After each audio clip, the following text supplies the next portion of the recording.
नमो महावदन्याय कृष्ण प्रेम बधाय कृष्णाय कृष्ण चैतन्य नामने गौरतुसे नमः। हरे कृष्णा। आप लोगों का स्वागत है रीडिंग सेशन में। तो श्री चैतन्य महाप्रभु की शिक्षाएं, तो हम लोग भूमिका सेक्शंस में हैं। लास्ट टाइम हम लोग कैसे महाविष्णु के शरीर से अनेक ब्रह्मांड प्रकट होते हैं और फिर वही भगवान के जो है कृष्ण के जो है प्रथम प्रकाश और वृंदावन लीला में श्री कृष्ण के बड़े भाई बलराम जी के अंश हैं। और फिर प्रभुपाद जी ने बताया था कि जो हम हरे कृष्ण महामंत्र पढ़ते हैं उसमें राम शब्द जो है श्री बलराम जी का सूचक है। तो नित्यानंद जो है वो बलराम जी के प्रकाश हैं।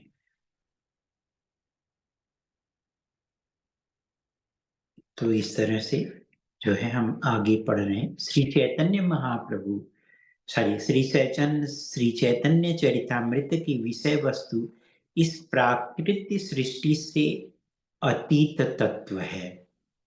प्राकृतिक सृष्टि प्रकाश को माया कहते हैं क्योंकि उसका अस्तित्व नित्य नहीं है, कभी व्यक्त तो कभी अव्यक्त होने के कारण यह माइक है। भगवद गीता के निर्देशानुसार इस अनित्य अभिव्यक्ति से परे एक परा प्रकृति है। परस्तं सस्मास्तु भावात् अन्यन्यो अव्यक्तो अव्यक्तात् सनातनः यः सर्वेषु भूतेषु नश्यत्सु न विनश्यति। यह व्यक्त और अव्यक्त जड़ प्रकृति से परे एक अन्य प्रकृति है जो दिव्य और सनातन है। यह परा तथा अविनाशी है। इस जगत के नष्ट हो जाने पर भी उसका विनाश नहीं होता है। तो श्रील प्रभुपाद जी यहाँ पे भगवद गीता 8.20 से एग्जाम्पल दे रहे हैं और फिर वहां से बता रहे हैं कि भगवान श्री कृष्ण स्वयं बताते हैं कि इस भौतिक परे जड़ और व्यक्त और अव्यक्त दोनों से परे जो है एक अन्य प्रकृति है जो कि दिव्य और सनातन है। और यह जो परा है वह अविनाशी भी है और इस जगत के विनाश होने के बाद भी वो उसका विनाश नहीं होता है। तो चैतन्य चरितामृत का जो विषय वस्तु है वह इस प्राकृतिक सृष्टि के अतीत तत्व हैं। प्राकृतिक सृष्टि प्रकाश को माया कहते हैं, लेकिन उससे वो परे है। वह परा प्रकृति व्यक्त अव्यक्त से परे है। व्यक्त अव्यक्त का मतलब कि वो आता है और जाता है, तो ये साइकिल चलती रहती है।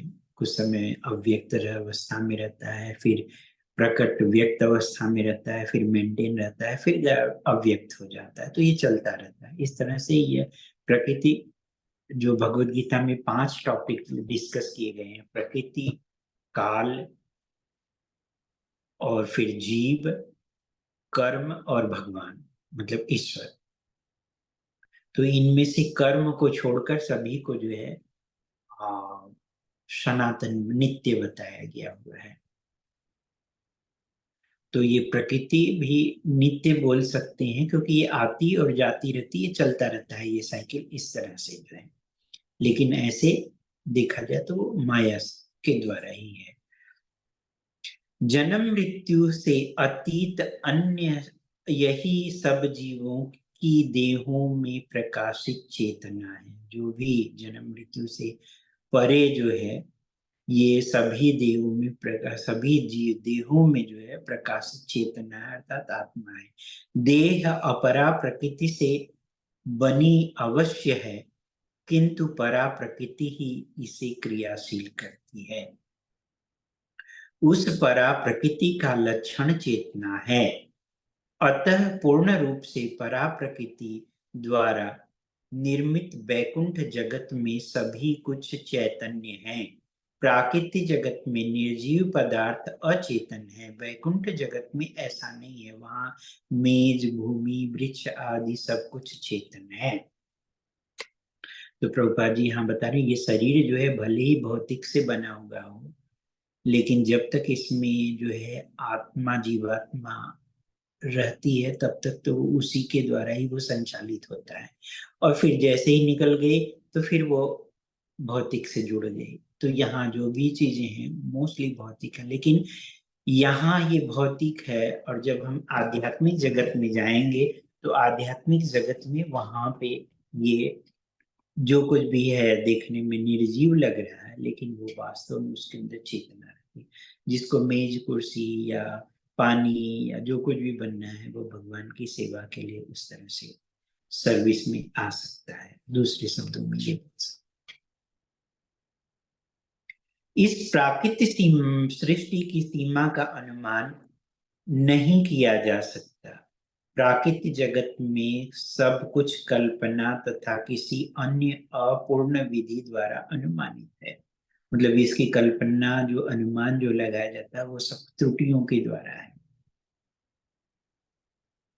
परंतु वैदिक शास्त्र तो प्राकृत ब्रह्मांड के अतीत तत्व की भी जानकारी देते हैं। तो यहाँ पे गोपाल जी बोल रहे हैं कि जो हमारे वैदिक ज्ञान है, इससे परे, इस भौतिक जगत से परे वैकुंठ धाम के बारे में भी वो जानकारी देते हैं। प्रयोग ज्ञान में विश्वास रखने वाले वैदिक सिद्धांतों में संदेह कर सकते हैं, क्योंकि वे न तो इस ब्रह्मांड की सीमा का ही अनुमान लगा सकते हैं और न ही स्वयं ब्रह्मांड से दूर जा सकते हैं। प्रयोग विधि द्वारा इस प्राकृतिक ब्रह्मांड से परे के तत्व की जानकारी नहीं हो सकती। धारणा से अतीत तत्व को अचिंत्य कहते हैं। अचिंत्य के संबंध में तर्क अथवा मनोधर्म करना व्यर्थ है। हम लोग जो अपनी लिमिटेड जो नॉलेज है उसके द्वारा हम लोग अनुमान लगाते हैं, लेकिन अचिंत्य को जानने के लिए वो अनुमान से नहीं हम माप सकते, क्योंकि हम अनुमान का मतलब कि जो माप जानकारी जो लेना है वो भौतिकता से ही जोड़ करके देखते हैं। सोल का कोई आकार तो है, लेकिन कुछ ने देखा नहीं है, अन्य तो उसका साइज क्या है, जबकि उसके बारे में बताया गया कि जो सिर के जो बाल हैं उसके टिप्स के 10,000 पार्ट के बराबर है। तो और बट उसको माइक्रोस्कोप से नहीं देख सकते हैं, क्योंकि हम उसको भौतिक से गणना करने की कोशिश कर रहे हैं। तो यही बात यहाँ पे बता रहे हैं प्रभुपाद जी। अचिंत्य के संबंध में तर्क अथवा मनोधर्म करना व्यर्थ है। यथार्थ अचिंत्य तत्व मनोधर्म अथवा प्रयोग का विषय नहीं। हमारी शक्ति और इंद्रिय ज्ञान सीमित है, क्योंकि हमारा जो ज्ञान है वो एक तो अपूर्ण है और लिमिटेड है। अनलिमिटेड को लिमिटेड से नहीं देखा जा सकता है।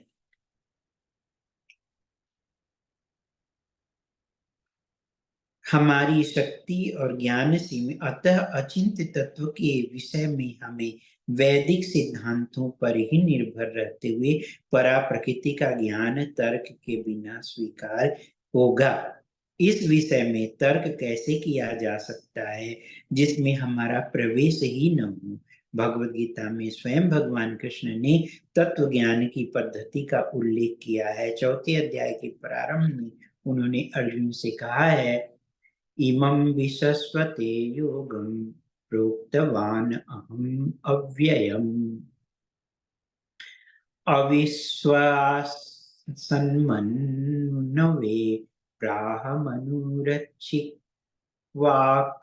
वे अब्रवीत्। इस अविनाशी योग का मैंने सूर्यदेव विवस्वान को उपदेश दिया।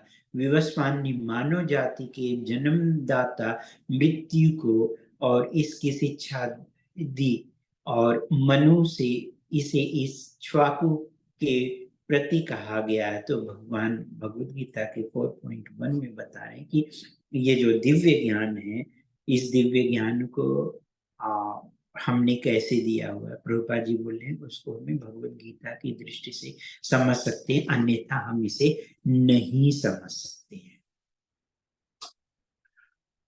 तो वही बोले कि भगवान बता रहे हैं कि उन्होंने सूर्य देव विवस्वान ने इक्ष्वाकु मनु से फिर इक्ष्वाकी इस तरह से चली आ रही थी। बाद में यह जो पद्धति है ये गुरु परंपरा के द्वारा विधि है और श्रवण के द्वारा होती थी। इसी प्रकार श्रीमद् भागवतम में कृष्ण ने सृष्टि के आदि जीव ब्रह्मा के हृदय में ज्ञान का संचार किया। जब ब्रह्मा जी तब अपनी उनकी उत्पत्ति हुई तो वो अपने छोर को जाने भगवान के नाभि कमल से होते हुए निकलने की कोशिश कर रहे हैं कि वो चलते जा रहे हैं, उनको कुछ समझ में नहीं आ रहा है। तो फिर उनको तपह तपह तपह तो तपस्या किया उन्होंने और फिर उनके हृदय में भगवान ने ज्ञान डाला। तो ब्रह्मा जी ने यही शिक्षा नारद मुनि को दी और नारद मुनि ने इसे अपने शिष्य व्यास देव को दिया। व्यास देव से मध्वाचार्य को ज्ञान हुआ, मध्वाचार्य से श्री माधवेंद्रपुरी ने और माधवेंद्रपुरी ने श्री ईश्वरपुरी से ईश्वरपुरी ने ग्रहण करके भगवान गौर सुंदर श्री चैतन्य महाप्रभु को प्रदान किया। तो ये गुरु परंपरा पद्धति है। यह जिज्ञासा हो सकती है कि यदि श्री कृष्ण चैतन्य महाप्रभु स्वयं श्री कृष्ण है तो उन्हें गुरु की क्या आवश्यकता है। इंटेलिजेंट क्वेश्चंस है। निसंदेह उन्हें गुरु की आवश्यकता नहीं थी, किंतु आचार्य जिनका जो कि निज आचरण से जो शिक्षा देते हैं अपने व्यवहार से के रूप में उन्होंने परंपरा अनुसार गुरु पदाश्रय ग्रहण किया। क्योंकि कुछ लोग पैदा होकर के बोल सकते कि मैं भगवान हूं, इसलिए भगवान एग्जाम्पल सेट कर रहे हैं कि जो नियम है उससे बाहर न जाकर के उन्होंने गुरु पदाश्रय जो भक्ति स्टार्ट करने का जो पहला स्टेप है वो है गुरु पदाश्रय। तो गुरु की शरण आश्रय लेना, उनके चरण कमलों की। इस प्रकार श्री भगवान लोगों के लिए आदर्श स्थापित करते हैं। हमें यह नहीं समझना चाहिए कि अल्पज्ञ होने के कारण वे गुरु शरण लेते हैं, नहीं, ऐसा नहीं है। वे केवल गुरु परंपरा अंगीकार करने को महत्वपूर्ण सिद्ध कर रहे हैं कि हमें इसकी महत्व को जानना चाहिए, इसलिए हमें गुरु परंपरा जो शिष्य प्रणाली है इसको एक्सेप्ट करना है और इसे सिद्ध कर रहे हैं। उस गुरु परंपरा का ज्ञान वास्तव में भगवान श्री कृष्ण से आते हैं। एवं परंपरा प्राप्त है, तो भगवान बता रहे हैं और फिर वो बोल रहे हैं कि हमने विवस्वान को दिया, तो ये भगवान कृष्ण से ही ज्ञान आया हुआ है। अक्षुण्ण रूप से अवतरित होने पर भी ज्ञान पूर्ण होता है। यद्यपि ज्ञान प्रदाता आदि पुरुष भगवान श्री कृष्ण से हमारा प्रत्यक्ष सानिध्य नहीं है, किंतु प्रसारण की इस पद्धति में गुरु द्वारा ही ज्ञान प्राप्त हो सकता है। श्रीमद् भागवतम में उल्लेख है, पर तत्व भगवान श्री कृष्ण ने ब्रह्मा जी के हृदय में दिव्य ज्ञान का संचार किया। अतः ज्ञान प्राप्ति का एक मार्ग हृदय है। ज्ञान प्राप्ति की दो पद्धतियां, एक परमात्मा रूप में प्राणी मात्र के अंतर्यामी भगवान श्री कृष्ण पर आश्रित है और दूसरी कृष्ण के प्रकाश स्वरूप गुरु पर निर्भर करती है। इस प्रकार बाह्य और अंतर दोनों रूपों में कृष्ण ज्ञान का संचार करते हैं। इस प्रकार बाह्य और अंतर दोनों रूपों में भगवान कृष्ण जो है ज्ञान का संचार करते हैं। तो जो बोल रहे हैं कि ब्रह्मा जी को हृदय में ज्ञान दिया गया था वो, और दूसरी जो प्रणाली है उसमें एक परमात्मा भगवान कृष्ण पर आश्रित है और दूसरी जो है उनके प्रकाश स्वरूप गुरु पर आश्रित है, निर्भर करती है। क्योंकि गुरु जो है भगवान कृष्ण के एक्सपेंशन है। गुरु गिव्स कृष्णा, कृष्णा गिव्स गुरु। यही गुरु परंपरा प्रणाली की खासियत है, तो इसे हमें जानना चाहिए। हमें केवल उन्हें धारण करना है। यदि ज्ञान इस विधि से प्राप्त किया जाए तो यह महत्वपूर्ण नहीं रहता कि वह अचिंत्य अथवा है या अथवा नहीं। श्रीमद् भागवतम में प्राकृत ब्रह्मांड से अतीत वैकुंठ गुणों के संबंध में विशद जानकारी उपलब्ध है। श्री चैतन्य चरितामृत में भी प्रचुर अचिंत्य ज्ञान है। प्रयोग विधि से यह इस ज्ञान की प्राप्ति का कोई भी प्रयास संभव नहीं है। मतलब हम अगर प्रैक्टिकली देखने की कोशिश करें कि हमें जैसे हम प्रैक्टिकल करते हैं तो वैसे नहीं, कुछ कुछ चीजें हैं जो कि थ्योरेटिकल हमें एक्सेप्ट करना पड़ता है, वो हमें हमारी आंखों के सामने वो दिखाई नहीं देता है।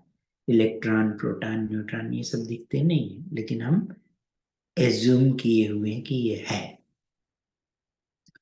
तो इस और फिर उसी के बेसिस पे थ्योरी आगे बढ़ती, तो हमें भी उसी तरह से अचिंत्य जो गुणातीत भगवान है उनके बारे में जानकारी रखनी है, तो हमें एज इट इज वेद का पालन करना पड़ेगा। वैदिक शास्त्रों में शब्द प्रमाण का महत्व है। वैदिक ज्ञान में शब्द अत्यंत आवश्यक है, क्योंकि शब्द शुद्ध होने के कारण यह प्रमाण है। प्राकृत जगत में भी दूरभाष, फोन अथवा आकाशवाणी या रेडियो द्वारा सहस्रों मील दूर प्रकाशित जानकारी स्वीकार की जाती है। इस प्रकार अपने दैनिक जीवन में भी हम शब्द को प्रामाणिक समझते हैं।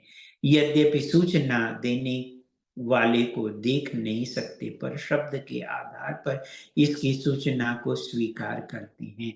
वैदिक ज्ञान के प्रसार में शब्द प्रमाण अतिशय महत्वपूर्ण। तो शब्द प्रमाण इसमें भी दो आते हैं, पौरुषेय और अपौरुषेय।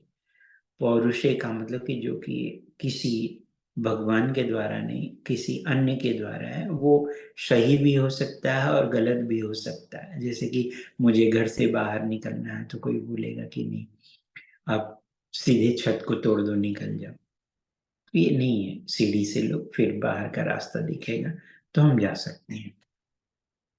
तो ये डिपेंड करता है कि कितना वो सही है। लेकिन जो अपौरुषेय है वह जो है कभी भी उसमें खंडन नहीं है, उसको एज इट इज ही माना जाता है, क्योंकि वो अपौरुषेय है, उसको उसका कोई काट्य नहीं है, बल्कि अन्य काट्यों का काट्य और पौरुषीय ज्ञान है शब्द प्रमाण। वेद हमें सूचित करते हैं कि इस सृष्टि से परे विशाल लोक है और पर व्योम अर्थात आध्यात्मिक व्योम मतलब आकाश, इस आकाश से परे दूसरा जो चिन्ह में आध्यात्मिक आकाश भी है। इस प्राकृतिक अभिव्यक्ति यह प्राकृतिक अभिव्यक्ति संपूर्ण सृष्टि का अत्यंत लघु अंश है। प्राकृत सृष्टि में इस ब्रह्मांड जैसे असंख्य ब्रह्मांडों का समावेश है। ये सारे प्राकृतिक ब्रह्मांड संपूर्ण सृष्टि के अंश मात्र हैं। सृष्टि का मुख्यांश परव्योम में है। वहां वैकुंठ नामक असंख्य लोकों की स्थिति है। प्रत्येक वैकुंठ में श्री नारायण, संकर्षण, प्रद्युम्न, अनिरुद्ध और वासुदेव अपने चतुर्व्यूह में स्थित रहते हैं। तो यहाँ पे बताया गया हुआ है कि जो इस भौतिक जगत से में अनेक ब्रह्मांड हैं इस लौकिक में, लेकिन इससे जो कि ये बहुत ही छोटा है और बहुत ही लघु है कंपेयर टू अलौकिक जगत की, वहां पे भी ऐसे ही अनेक असंख्य लोक हैं। और फिर उन असंख्य लोकों में श्री नारायण, श्री संकर्षण, श्री प्रद्युम्न, अनिरुद्ध और वासुदेव अपने इस चतुर्व्यूह में स्थित रहते हैं। पूर्व उल्लेखानुसार प्राकृतिक ब्रह्मांडों को परम ईश्वर श्री कृष्ण महाविष्णु रूप में प्रकट करते हैं। जिस प्रकार संतान के लिए पति पत्नी का संग होता है, उसी प्रकार महाविष्णु अपनी पत्नी माया अथवा अपरा शक्ति के साथ परोक्ष संग करते हैं। इसकी सृष्टि में, इसकी पुष्टि में भगवान श्री कृष्ण ने गीता में कहा है, सर्वयोनिषु कौन्तेय मूर्तयः संभवन्ति या तासां ब्रह्म महद्योनिरहं बीजप्रदः पिता। हे कौन्तेय अर्थात अर्जुन, यह समझना चाहिए कि सभी योनियों के जीवों का जन्म इस बहिरंगा शक्ति से हुआ है, अर्थात प्रकृति माता है और मैं बीज देने वाला उसका पिता हूँ। भगवद गीता की 14.4 में भगवान बताते हैं। श्री विष्णु देखने मात्र से माया अथवा बहिरंग प्रकृति में गर्भाधान कर देते हैं। यह दिव्य पद्धति है। प्राकृति होने के कारण हम केवल अपने एक अंग से गर्भाधान कर सकते हैं, परंतु भगवान श्री कृष्ण अथवा श्री महाविष्णु किसी भी अंग द्वारा किसी भी अंग से गर्भाधान कर सकते हैं। अंगानि यस्य सकलेन्द्रिय वृत्तिमन्ति पश्यन्ति पान्ति कलयन्ति चिरं जयन्ति। उनका एक अंग दूसरे अंग का कार्य कर सकता है। आंखों से वो देख सकते हैं, खा भी सकते हैं, किसी को मार भी सकते हैं। वे केवल अपरा प्रकृति को देखकर उसके पेट में असंख्य जीवों का गर्भाधान कर सकते हैं। ब्रह्म संहिता भी प्रमाणित करती है कि परम ईश्वर भगवान श्री कृष्ण का दिव्य श्री विग्रह इतना शक्तिशाली है कि उनका कोई भी अंग किसी भी अन्य अंग का कार्य संपादित कर सकता है। जैसा हमने बोला, हम हाथ अथवा त्वचा द्वारा ही स्पर्श करने में समर्थ हैं, किंतु श्री कृष्ण की दृष्टि से भी स्पर्श कर सकते हैं। हम नेत्रों द्वारा केवल देख सकते हैं, स्पर्श अथवा गंध ग्रहण नहीं कर सकते, परंतु भगवान श्री कृष्ण अपने अप्राकृत नेत्रों से गंध ग्रहण और भोजन करने में समर्थ हैं। इसलिए भगवान को भोग लगाया जाता है, फिर वो प्रसाद ग्रहण कर सकते हैं, क्योंकि वो आंखों से देख लिया तो इसका मतलब उन्होंने भोजन कर लिया है, और फिर उनका जो बचा हुआ प्रसाद है वो हमें खाना है। जब श्री कृष्ण को भोग अर्पण करते हैं किया जाता है तो हम उन्हें भोजन करते नहीं देखते, अन्न पर दृष्टि डालकर ही वे भोजन कर लेते। वैकुंठ जगत में होने वाली क्रिया की पद्धति का हम अनुमान नहीं लगा सकते, क्योंकि वहां सब कुछ अप्राकृति है। यह नहीं कि श्री कृष्ण कुछ खाते नहीं हैं और हम उनके द्वारा खाने की कल्पना मात्र कर लेते हैं। वे वास्तव में खाते हैं, पर उनकी भोजन विधि हमारे खाने की विधि से भिन्न है। हमारी भोजन विधि उनकी विधि के समान तभी होगी जब हम शुद्ध सत्व के स्तर पर आरूढ़ हो जाएंगे। उस स्तर पर देह का प्रत्येक अंग किसी भी दूसरे अंग का कार्य कर सकता है। तो जब हम परम शुद्ध हो सकते हैं तब हम उस तरह से समझ सकते हैं। सृष्टि करने के लिए भगवान विष्णु को कोई भी नहीं चाहिए, मतलब वो अकेले ही सृष्टि कर सकते हैं। ब्रह्मा की उत्पत्ति के लिए उन्हें लक्ष्मी जी की आवश्यकता नहीं होती, क्योंकि ब्रह्मा जी का जन्म श्री विष्णु के नाभि से कमल से होता है। लक्ष्मी देवी तो निरंतर उनके चरणों की सेवा में नियुक्त रहती हैं, उनका चरण दबाती रहती हैं। प्राकृतिक जगत में संतान की उत्पत्ति के लिए मैथुन अनिवार्य है, किंतु वैकुंठ जगत में पत्नी की सहायता बिना ही कितनी भी संतान हो सकती है। आध्यात्मिक शक्ति का कोई अनुभव न होने के कारण हम समझते हैं कि श्री विष्णु की नाभि से ब्रह्मा जी की उत्पत्ति काल्पनिक कथा मात्र है। आध्यात्मिक शक्ति की कर्तुम कर्तुम अन्यथा कर्तुम सामर्थ्य को हम नहीं समझ सकते। प्राकृतिक भक्त शक्ति कुछ नियमों पर आधारित है, जबकि अप्राकृत शक्ति सब प्रकार से स्वतंत्र है। तो यहाँ हम सब कुछ नियमों के द्वारा बाधित हैं, ये कार्य करने के लिए ये ऐसे ऐसे होना चाहिए, लेकिन अप्राकृतिक जगत में सब कुछ स्वतंत्र है। वही बात यहाँ पे भगवान बता रहे हैं। श्रील प्रभुपाद जी बता रहे हैं कि भगवान कैसे जो है सृष्टि की रचना करते हैं।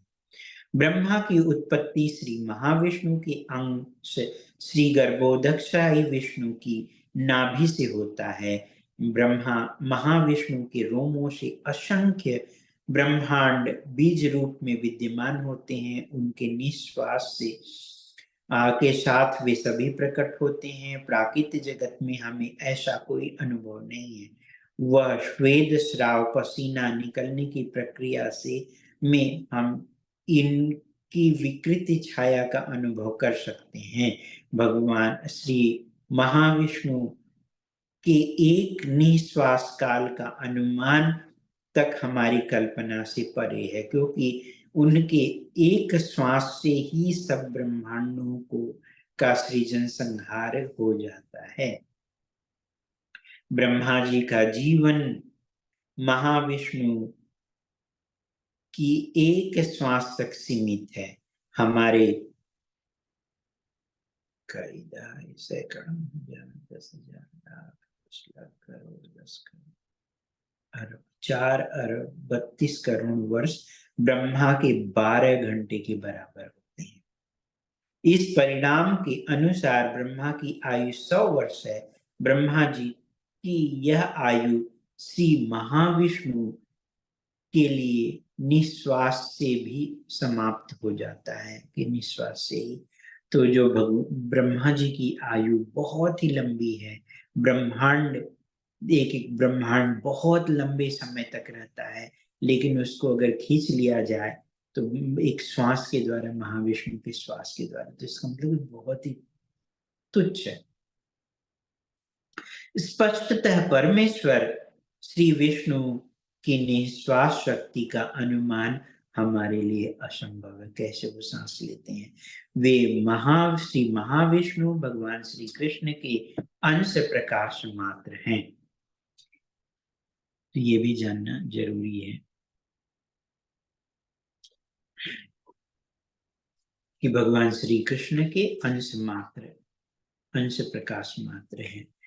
इस प्रकार श्री कृष्णदास कविराज गोस्वामी ने श्री चैतन्य महाप्रभु को स्वयं भगवान श्री कृष्ण तथा नित्यानंद प्रभु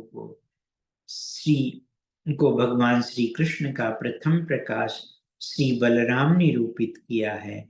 श्री चैतन्य महाप्रभु के ही एक अन्य प्रधान शिष्य श्री अद्वैत आचार्य श्री महाविष्णु के अवतार हैं।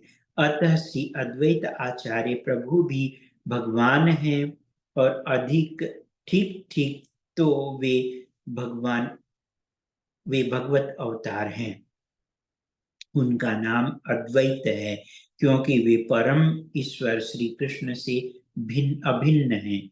उन्हें आचार्य भी कहा जाता है, कारण उन्होंने श्री कृष्ण भक्ति का प्रचार किया है। श्री चैतन्य महाप्रभु के समान है वे। भगवान श्री चैतन्य श्री कृष्ण है, किंतु सामान्य जनता को कृष्ण प्रेम की शिक्षा देने के हेतु वे भक्त रूप में अवतीर्ण हुए।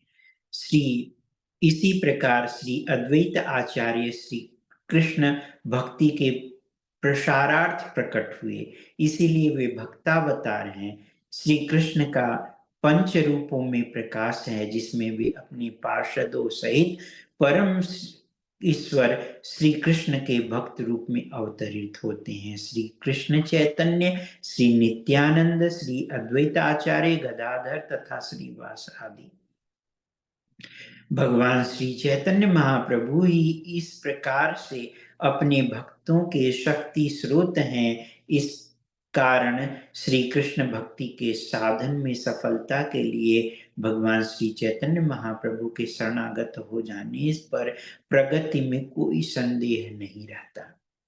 ठाकुर नरोत्तम दास का एक भजन है, हे चैतन्य महाप्रभु मुझ पर कृपा करो, आप जैसा कृपा में दूसरा कोई नहीं है, इसीलिए मेरी याचना परम आवश्यक है। आपका अवतार पतितों के उद्धार के लिए हुआ और मुझसे बढ़कर तुम दूसरा कोई पतित नहीं है। कृपया मेरी ओर सबसे पहले देखो,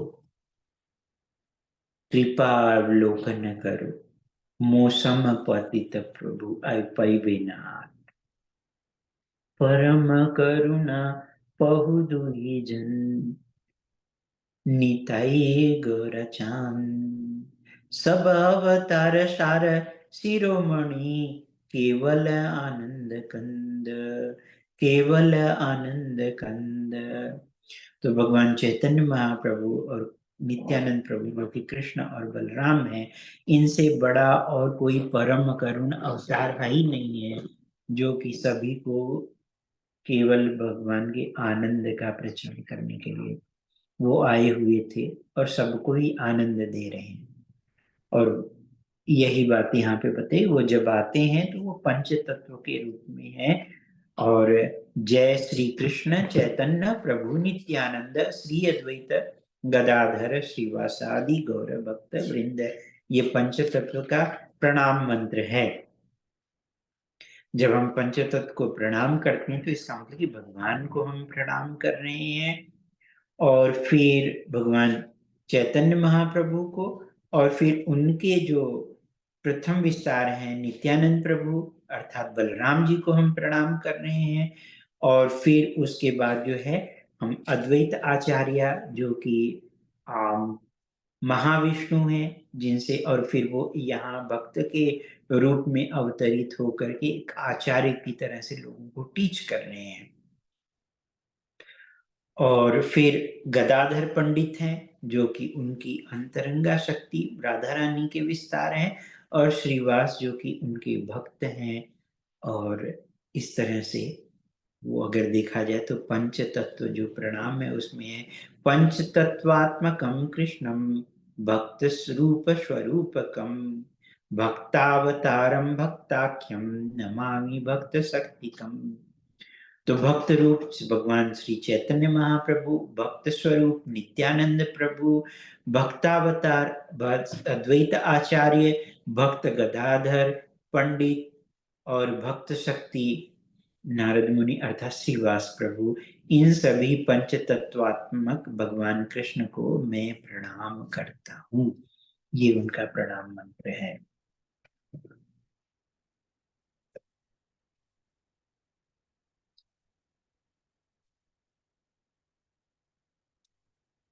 तो आगे प्रभुपाद जी बता रहे हैं, श्री चैतन्य चरितामृत के रचयिता श्री कृष्णदास कविराज गोस्वामी वृंदावन वासी परम भागवत थे। वो हम वृंदावन धाम में ही रहते थे।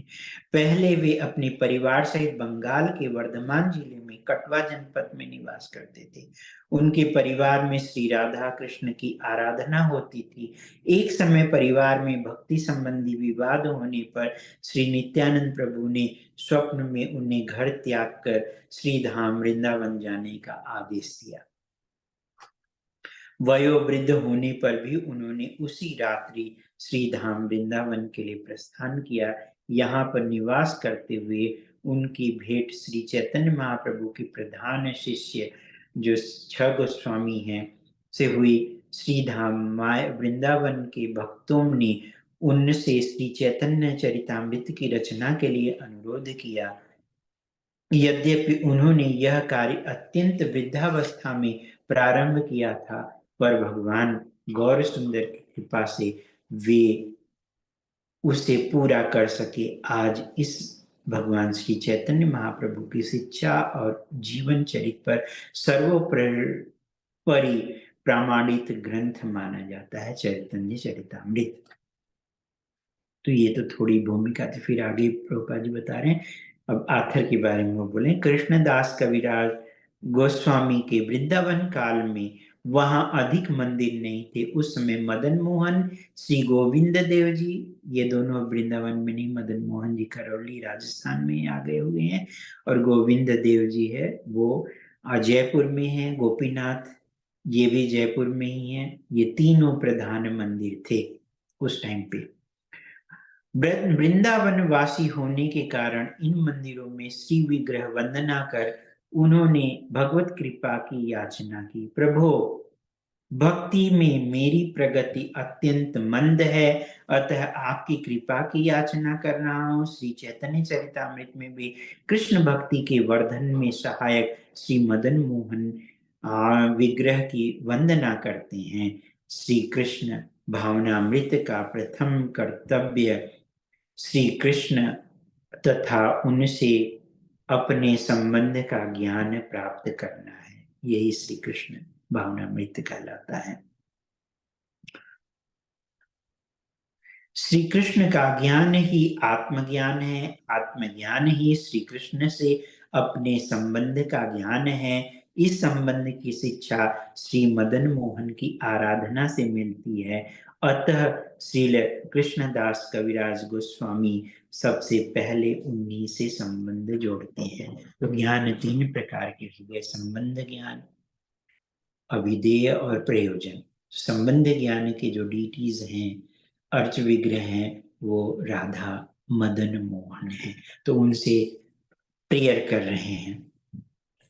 इस संबंध में स्थापित कर इस संबंध को स्थापित कर श्रील कृष्णदास का अभिधेय विग्रह गोविंद देव की आराधना करती हैं। अभिधेय ज्ञान जो होता है, उनके जो डीटीज हैं, अर्च विग्रह हैं, वो मदन मोहन जी हैं। श्री गोविंद देव जी श्री धाम वृंदावन में नित्य विराजमान है। श्री वृंदावन धाम में प्रसाद स्पर्श मणि से रचित है। श्री वृंदावन में प्रासाद मतलब कि जो महल है, प्रचुर दुग्ध देने वाली सुरभि गायों, सब कामनाओं को पूर्ण करने वाले कल्प वृक्षों से वह धाम परिपूर्ण है।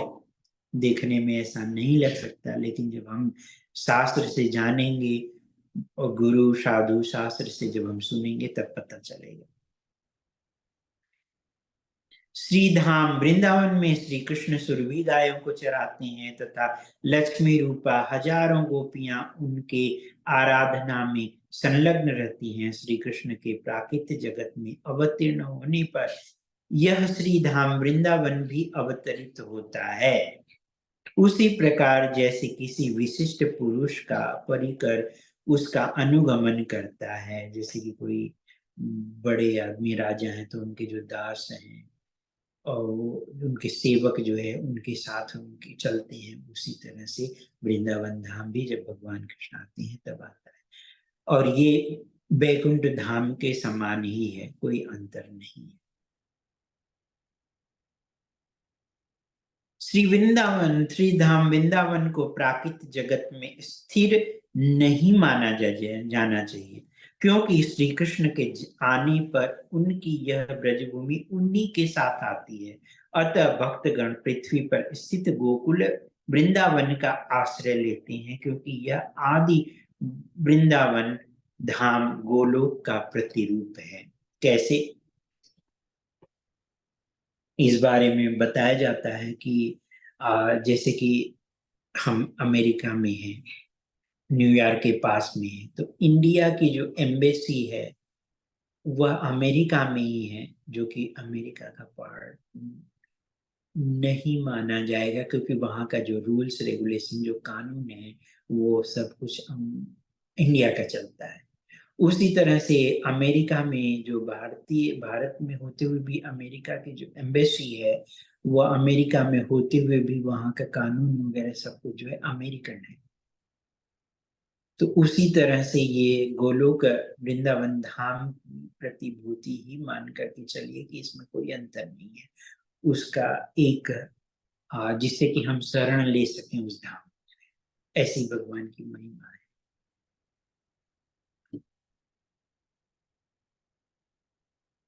यह शंका हो सकती है कि आज वहां कोई कल्प वृक्ष नहीं है, किंतु गोस्वामियों के निवास काल में वहां कल्प वृक्ष थे। ऐसे वृक्ष के निकट जाकर केवल इच्छा करना पर्याय नहीं, अपितु पहले भक्त बनना होगा। गोस्वामी गण एक वृक्ष के आश्रय में एक रात्रि भर रहते थे। कल्प वृक्ष उनकी संपूर्ण अभिलाषाओं को पूरा कर देते। सामान्य मनुष्य के लिए यह महान आश्चर्यजनक हो सकता है, पर भक्ति में प्रगति करने पर इसकी प्रत्यक्ष अनुभूति होती है। मतलब वो आज हमें दिखाई नहीं देता, लेकिन है, अप्रकट रूप में है। जब हम भक्ति में आगे बढ़ सकते हैं तब वो हमें प्रत्यक्ष हो सकता है। क्या होगा? श्री धाम वृंदावन का यथार्थ आस्वादन वही कर सकता है जिसने विषयों का सुखानुसंधान करना छोड़ दिया है। जो भौतिकता में सुख ढूंढता है उसको नहीं पता चलेगा, लेकिन जो भगवान की अलौकिक दिव्य शक्ति में अपना शरण ले लिया है वो जरूर समझ सकता है। एक महाभागवत के उद्गार हैं, विषय भोग की वासना में से मेरा चित्त कब शुद्ध होगा, जिससे मैं श्री धाम वृंदावन का दर्शन कर सकूंगा। तो जब हम विषयी रहेंगे तो नहीं समझ, इससे हमें बाहर निकलना पड़ेगा। और बाहर कैसे निकल सकते हैं? भगवान के भक्तों की शरण लेकर। जो जितना अधिक कृष्ण भावना भावित होकर पथ पर उन्नति करेगा, उतना ही सारा जगत बैकुंठ लगने लगेगा। इस सिद्धांत के अनुसार श्रील कृष्णदास कविराज इस वृंदावन को परव्योम में स्थित वृंदावन धाम के तुल्य मानते हैं, कि जो गोलोक वृंदावन धाम है वही है यहाँ। श्री चैतन्य चरितामृत में उनका उल्लेख है, श्री धाम वृंदावन में कल्प द्रुम के नीचे शोभायमान रत्नागार सिंहासन पर श्री श्री राधा गोविंद देव जी विराजमान है। वहां कृष्ण के प्रिय ग्वाल सखा गोपांगनाएं गान, नित्य तांबुल, नैवेद्य अर्पण तथा पुष्प सज्जा द्वारा श्री राधा कृष्ण की सेवा करते हैं। आज भी श्रावण मास में झूला सजाकर एक दृश्य को पुनर्जीवित किया जाता है।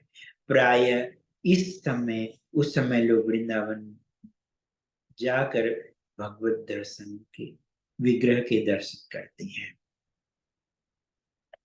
तो आगे फिर वो बता रहे हैं कि संबंध ज्ञान मदन मोहन जी से प्रेयर, फिर उसके बाद जो है गोविंद देव से अभिधेय कि हम कैसे उनको समझ सकते हैं, और फिर उसके बाद जो है प्रयोजन की बात कर रहे हैं यहाँ पे। श्री कृष्णदास कविराज गोस्वामी का दृढ़ विश्वास है कि श्री राधा गोविंद विग्रह हमें श्री राधा कृष्ण सेवा की शिक्षा देते हैं। श्री मदन मोहन विग्रह से केवल यही स्थापित होता है, हे प्रभु मैं आपका नित्य दास। किंतु श्री गोविंद देव जी से सेवा की वास्तविक स्वीकृति होती है, इसीलिए वे अभिधेय विग्रह हैं। श्री गोपीनाथ गोपी वल्लभ कृष्ण श्री कृष्ण हैं। अपने वेणुनाद से उन्होंने सब गोपियों को आकृष्ट किया और अपने पास आने पर उनके साथ नृत्य किया। श्रीमद् भागवतम 10वें स्कंद में इन लीलाओं का वर्णन है।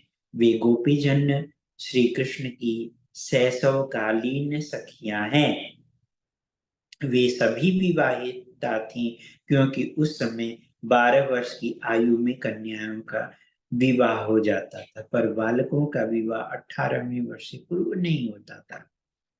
श्री कृष्ण भी उनकी वय उस समय 10-12 वर्ष थी, विवाहित नहीं थे। उन्होंने उन गोपियों को घरों में से बुलाकर अपने साथ नृत्य करने का आमंत्रित किया, और वह नृत्य रासलीला कहलाता है और भगवान वृंदावन की लीलाओं में परमोच्च है।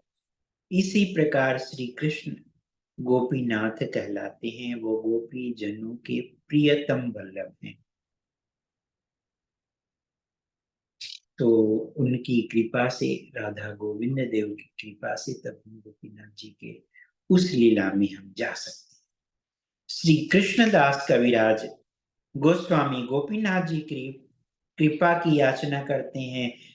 गोपीजन वल्लभ श्री गोपीनाथ जी आप पर कृपा करें, आपको गोपीनाथ जी की कृपा प्राप्त हो। श्री चैतन्य चरितामृत कार की प्रार्थना है, जैसे श्री कृष्ण ने अपनी वेणु नाद से, मतलब वेणु की वंशी की ध्वनि से जो है गोपियों को आकृष्ट किया, उसी प्रकार अपने दिव्य धाम से वे पाठक का चित्त आकर्षित करेंगे।